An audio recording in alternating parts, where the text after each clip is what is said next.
চলে আসলাম বরিশাল সিটির পোর্ট রোডে মাছ বাজারে। আজকে আপনাদের ঘুরে দেখাবো মাছ বাজার। এইটা আছে নদীর পাঙ্গাস, এটা রূপচাঁদা মাছ, সাথে আছে ইলিশ মাছ, বড় বড় সাইজের ইলিশ মাছ। এটা আছে নদীর পাঙ্গাস, সাথে আছে গলদা চিংড়ি মাছ, এবং এই পাশে দেখতে পারবেন পোমা মাছ, পাবদা মাছ, এগুলো পাবদা মাছ। এটা আছে আপনার আড় মাছ, নদীর আড় মাছ, কীর্তনখোলা নদীর মাছ, এগুলো খাইতে অনেক স্বাদ।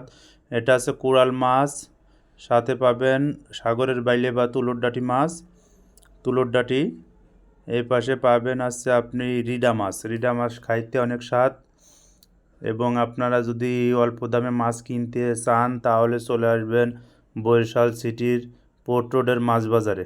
এইখানে সব মাছের দাম অন্য অন্য বাজার থেকে কেজি প্রতি হয়তো আপনারা 20-30 টাকা কম পাবেন। এটা হচ্ছে পুকুরের সাদা মাছ, যেটা রুই মাছ, সাথে এটা পাবেন মোচন মাছ। এগুলো মাছের দাম কম কিন্তু খাইতে অনেক স্বাদ। সাগরের এই সাগরের মাছগুলো দাম কম হলেও খাইতে অনেক স্বাদ, এবং কিছু কিছু মাছ আছে অনেক দাম বেশি, যেমন রূপচাঁদা মাছ, কোরাল মাছ, এগুলো একটু দাম বেশি এবং খাইতে প্রচুর স্বাদ। এই জন্য চলে আসবেন সবাই। ধন্যবাদ সবাইকে।